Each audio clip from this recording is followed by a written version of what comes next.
Hi everyone, मैं अश्विन। आज हम वर्ड पावर सीरीज का सेशन नंबर 4 पढ़ेंगे। चलिए आज के सेशन को स्टार्ट करते हैं।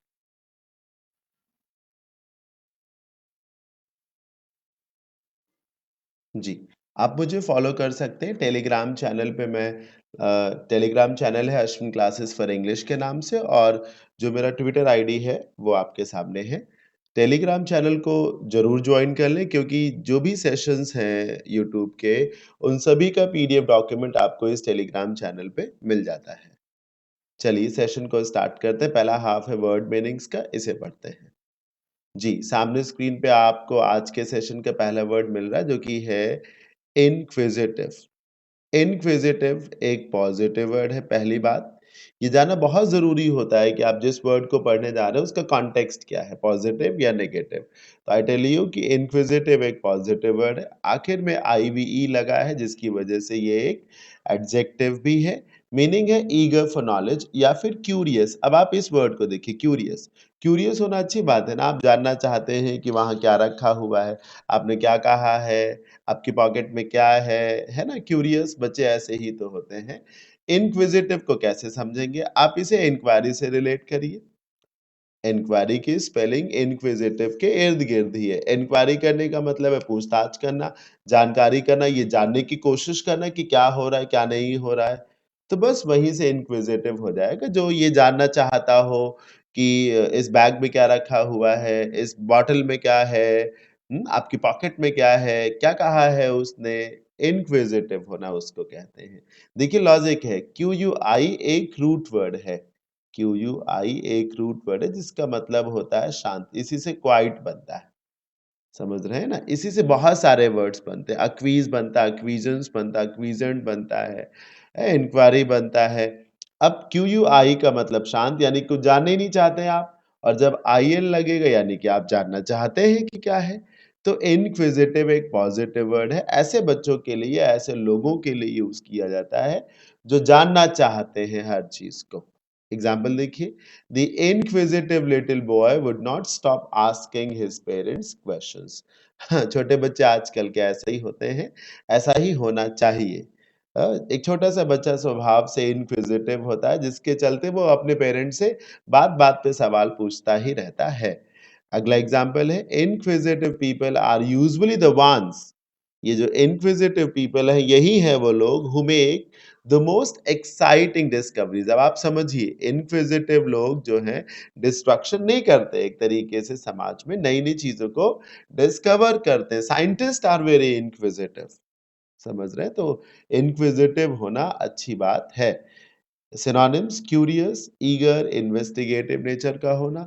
अब एंटोनिम्स में वो वर्ड्स आएंगे जिनमें कोई फर्क ही नहीं पड़ता, बिल्कुल शांत बैठे हुए हैं, डिस्कनेक्टेड रहेंगे, अनकंसर्न्ड रहेंगे, कुछ जानना ही नहीं चाहते हैं, बोरिंग सा, इंडिफरेंट, एपैथेटिक, अनकंसर्न्ड। जब आप कंसर्न्ड हैं तो आप जानना चाहते हैं, अनकंसर्न्ड है तो जानना नहीं चाहते हैं, आपका कोई रिलेशन ही नहीं है। हाँ, नंबर 2, होपफुली आपको पिछला वर्ड अच्छा लगा होगा, समझ में भी आया होगा। अगर आपको मेरे वीडियोज़ ठीक लगते हैं, तो आप मुझे एप्रिशिएट करने के लिए सिर्फ़ इतना करें कि सेशंस को लाइक करें और कमेंट्स भी दें और अपने फ्रेंड्स में शेयर करें। कमेंट से मैं समझ सकता हूँ कि आपको मेरे सेशंस की कितनी ज़्यादा नीड है, तो कमेंट्स ज़रूर दें अपने-अपने। विविड, विविड भी पॉज़िटिव वर्ड है काफ़ी हद तक। विविड उन यादों को कहते हैं, वो मेमोरीज़, वो बातें जो आज भी आपके दिमाग में हैं, ज़िंदा हैं। मतलब धुंधली नहीं हो गई वो यादें, जो आज भी बिल्कुल स्पष्ट हैं, धुंधली नहीं हुई हैं। तो उन मेमोरीज़ को विविड कहा जाता है। विविड का एक इस्तेमाल उन कलर्स के लिए भी किया जाता है जो बहुत तड़कीले-भड़कीले हों। यहाँ पर थोड़ा-सा विविड नेगेटिव हो जाता है, क्योंकि तड़कीले-भड़कीले कपड़े तो ठीक नहीं होते, हाँ? लेकिन यादें जो आपके दिमाग में बिल्कुल ताज़ा हो, कोई 10 साल पुरानी घटना आज भी आपको याद हो, तो वो विविड मेमोरी में आएगा। एग्ज़ाम्पल देखिए, अब इसे याद अच्छा कैसे करेंगे? विविड में वीआईवी एक रूट वर्ड है, वीआईवी एक रूट वर्ड है, जिसका मतलब होता है ज़िंदा। हाँ, लाइफ से इसका रिलेशन है। तो यादें ज़िंदा हैं आपके दिमाग में। इसी वीआईवी से वाइवा बनता है, इसी वीआईवी से सर्वाइव बनता है, रिवाइव बनता है, इसी वीआईवी से विवेशियस बनता है, समझ रहे हैं? हाँ, तो वीआईवी एक इम्पोर्टेंट रूट वर्ड है जिसका मतलब है लाइफ, जिसका मतलब लाइफ, जिंदा होने से है। तो यादें जो जिंदा हैं। So although my friend is dead now, he lives on with me through vivid memories. हालांकि मेरा दोस्त आज नहीं है, वो मर चुका है, लेकिन वो मेरे साथ है अपनी विविड मेमोरीज के सहारे। उसकी यादें आज भी मेरे जहन में हैं, दिलो दिमाग में हैं। आंट सैली वेयर्स विविड आउटफिट्स, आउटफिट्स बोलते हैं कपड़ों को, पहनावे को कहा जाता है। तो आंट सैली जो है विविड आउटफिट्स पहनती, मतलब तड़कीले भड़कीले कपड़े। Why? To ensure that she is noticed everywhere she goes, ताकि वो जहां कहीं भी जाएं हर कोई उन्हें नोटिस करे। ऐसे कपड़े होते हैं ना जो बहुत विविड होते हैं, जिसके चलते हर कोई आपकी तरफ देखता जरूर है, नजर आपकी तरफ आ ही जाती है। अब synonyms, lively, conspicuous, radiant, colour के लिए वो क्या रेडिएशन होता है, रेडिएंट मतलब जो चमकीला हो। ल्यूमिनस, ल्यूमिनस इन्वर्टर्स आते हैं, ल्यूमिन का मतलब ही होता है लाइट, शाइन। Colourful, bright. अब ऑपोजिट्स क्या हो सकते हैं? डार्क, डल, लाइफलेस, पेल, अनक्लियर। पेल मतलब मुरझाया हुआ, पीला पड़ जाना, मुरझा जाना। तो विविड मतलब जो चीजें बिल्कुल ताजी हैं आपके दिमाग में, या वो रंग जो बहुत तड़कीला भड़कीला है। हाँ, बेगाइल अगला वर्ड है। बेगाइल का मतलब है किसी को गुमराह करना एक तरीके से। जी, बेगाइल एक वर्ब है, आपके सामने लिखा ही हुआ है कि बेगाइल एक वर्ब है। मैं आपको एक बात बताता हूँ। जैसे देखिए ये फूल वर्ड मैंने लिखा, फूल एक नाउन है। अब कल को मैं फूल के आगे बी ई लगा दूं मतलब क्या लगता है, तो ये जो बी फूल है एक वर्ब हो जाएगा। पहली बात, जब कोई भी शब्द अपने पहले बी ई लगाने को अलाउ करता है तो वो अपनी पेरेंट फॉर्म को छोड़ करके वर्ब में बदल जाता है। समझ रहे हैं? जैसे आप देखिएगा लिटिल एक वर्ड है, लिटिल एडजेक्टिव एडवर्ब दोनों है, बेसिकली एडजेक्टिव।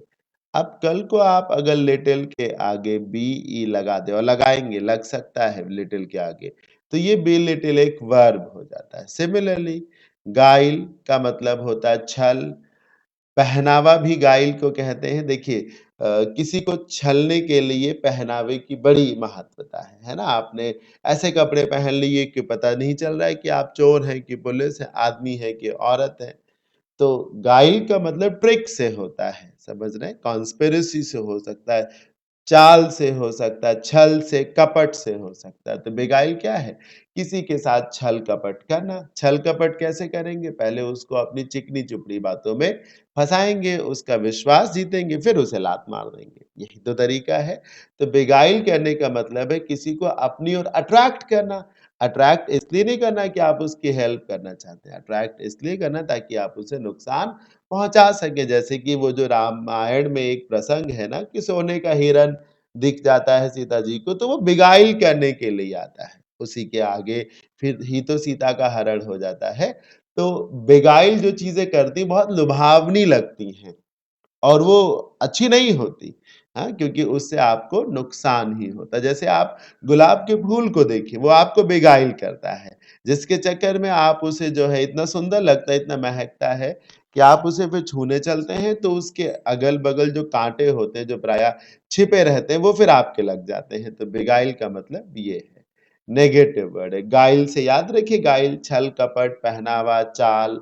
तो छल करना, चाल चलना। If someone beguiles you into doing something, they trick you into doing it, है ना? वो आपका विश्वास जीत करके आपसे उस काम को फिर करवाते हैं एक तरीके से। कई बार जो एजेंट्स होते हैं वो आपको बेकार की पॉलिसीज़ सेल कर देते हैं। कई बार सेल्स पर्सन जो होता है वो आपका विश्वास जीत करके नॉन ड्यूरेबल आइटम्स को सेल कर देते हैं। ये beguile करना कहा जाएगा।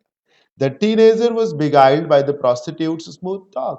वो टीनेजर जो है फंसा लिया गया, बहला फुसला लिया गया प्रोस्टिट्यूट की स्मूथ टॉक में। प्रोस्टिट्यूट किसी वेश्या को कहते हैं जिसने अपनी चिकनी चुपड़ी बातों में उस टीनेजर को फंसा लिया, बेगाइल किया एक तरीके से।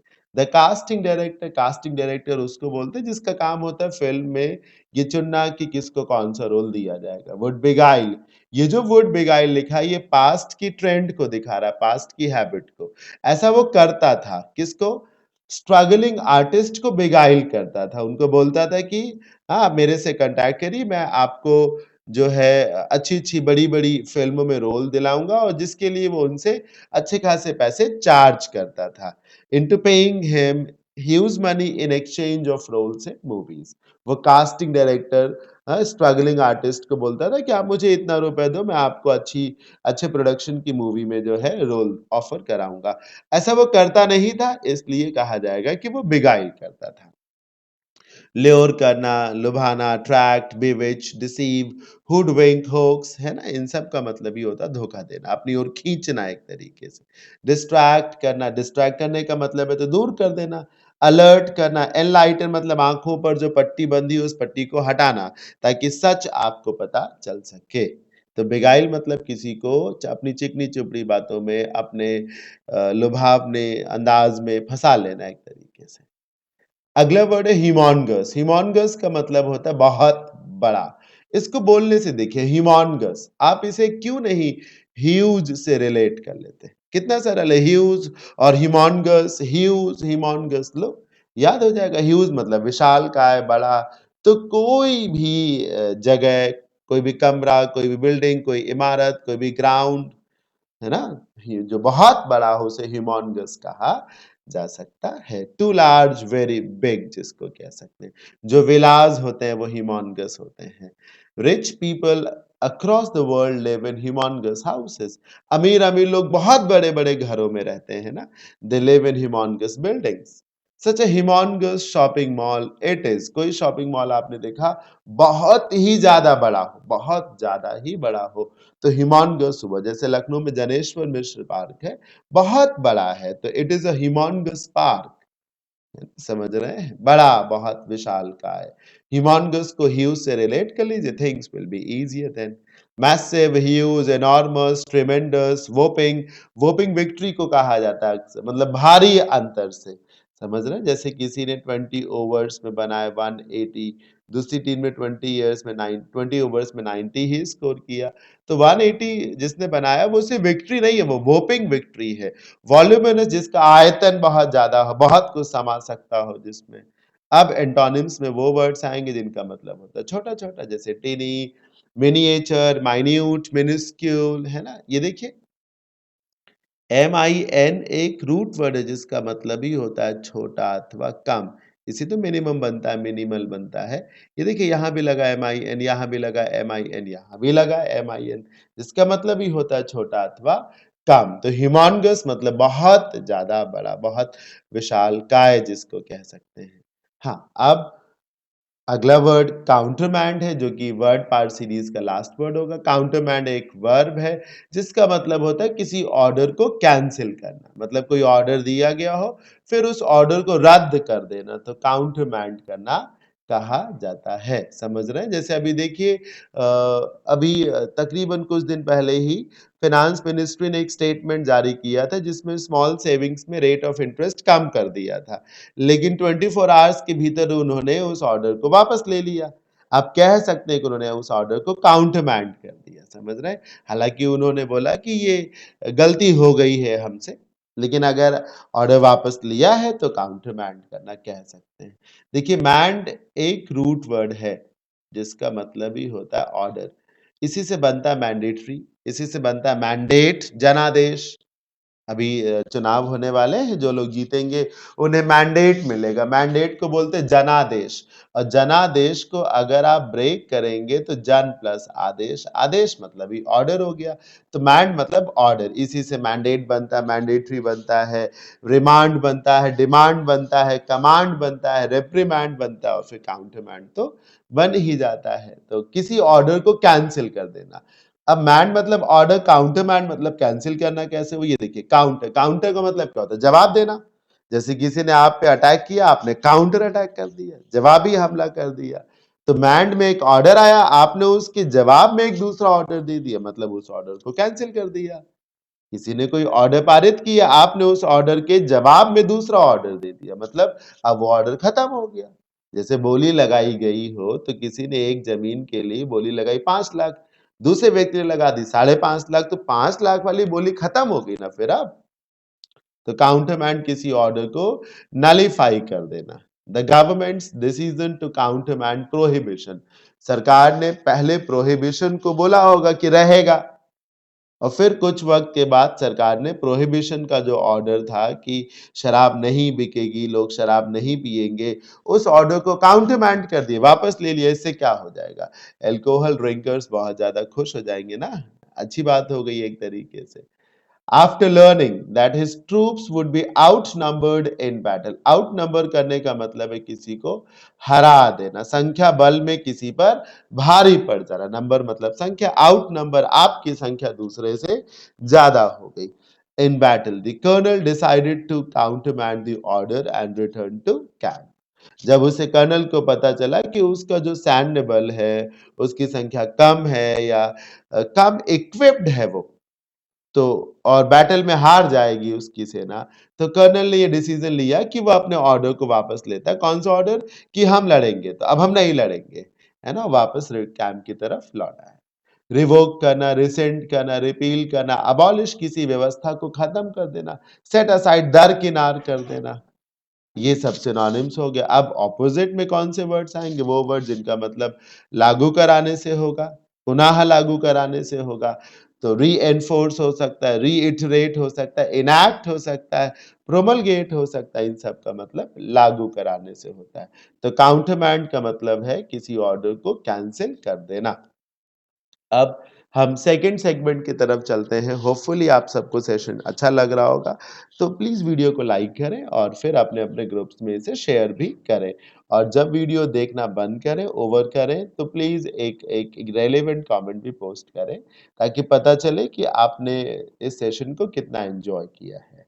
चलिए आगे बढ़ते हैं, इडियम्स एंड फ्रेजेस वाले सेगमेंट पे आते हैं। फर्स्ट इसमें फ्रेज है throw your hat into the ring. Ring क्या है, अखाड़ा। रिंग क्या है, अखाड़ा। अखाड़ा जिसमें दो लोग लड़ते हैं, तो एक अखाड़ा है जिसमें कोई पहलवान पहले से मौजूद है और आपने अपनी हैट जो है, जो हैट लगा रखी थी, वो उसी अखाड़े में फेंक दी। क्या मतलब है इसका, आपने उस व्यक्ति को चैलेंज किया कि मैं लड़ूंगा तुमसे। या अगर वो व्यक्ति कह रहा था कि कोई लड़ना चाहता है तो मेरे से लड़े आकर के, तो आपने अपनी हैट उस रिंग में फेंक दी, यानी कि आपने उस व्यक्ति के चैलेंज को एक्सेप्ट कर लिया। एक तो ये हो सकता है कि आपने अपनी तरफ से कहा मैं लड़ूंगा और अपनी रिंग जो है, सॉरी, अपनी जो हैट है वो रिंग में फेंक दी, तो आपने चैलेंज कर दिया। या अगर वो जो फाइटर ऑलरेडी, जो बॉक्सर या रेसलर जो ऑलरेडी उस रिंग में, उस अखाड़े में था, तो उसका रेफरी बोल रहा हो, is there anyone in the audience who can challenge this man, who can challenge this boxer, who can challenge this wrestler? So you said, yes, I can. And you just threw your hat into the ring. तो आपने किसी के challenge को accept किया या किसी को challenge दिया। Take up a challenge, throw. The young graduate threw his hat into the ring by filing his nomination to, nomination आप समझते ही हैं, to contest against the 5-time winner of the constituency। मतलब एक यंग ग्रेजुएट ने क्या किया, 5 बार जो उस निर्वाचन क्षेत्र से नेता जीता हुआ था उसके खिलाफ बिगुल बजा दिया, मैदान में उतर गया है ना, समझ रहे हैं ना, उसको चैलेंज कर दिया एक तरीके से। क्यों, with a view to showing him, माफ करिएगा, विद अ व्यू टू के साथ रोल है कि आगे वर्ब आईएनजी फॉर्म में आनी चाहिए, इस इरादे से कि वो उसे बाहर का रास्ता दिखा सके। उसने कहा मैं लड़ूंगा तुम्हारे सामने, मैं लड़ूंगा तुमसे, मैं तुम्हें चैलेंज करूंगा। तो द मैन और the young graduate through his hat into the ring. अगला फ्रेज है फुट्टी विंग्स। देखिए, विंक का मतलब होता है आंखें बंद करना, आंखें बंद करना, उंघाना, पलक झपकाना।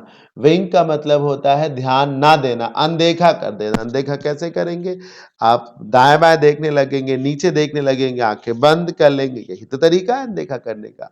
तो विंक मतलब आंखें बंद करना, आंखें बंद करेंगे तो सो जाएंगे।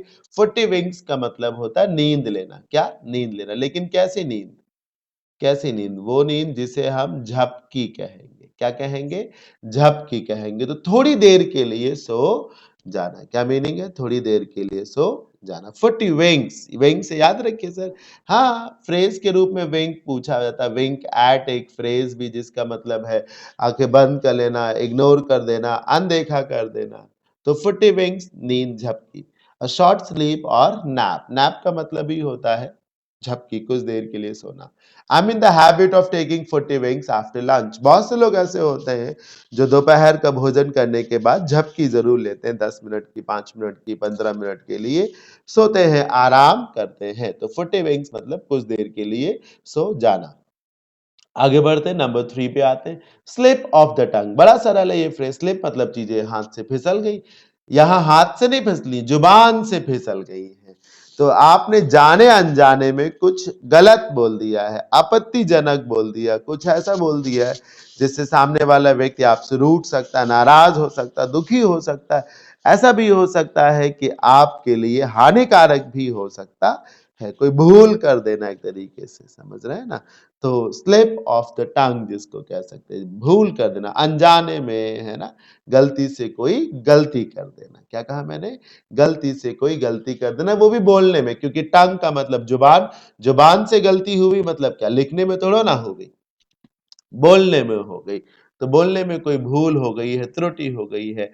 आई accidentally called John by his brother's name. मैंने गलती से जॉन को उसके भाई के नाम से बुला दिया। What was that? What was it? It was a slip of tongue. समझ रहे हैं? गलती से मैंने ऐसा किया। The chief minister's slip of the tongue while speaking with a journalist.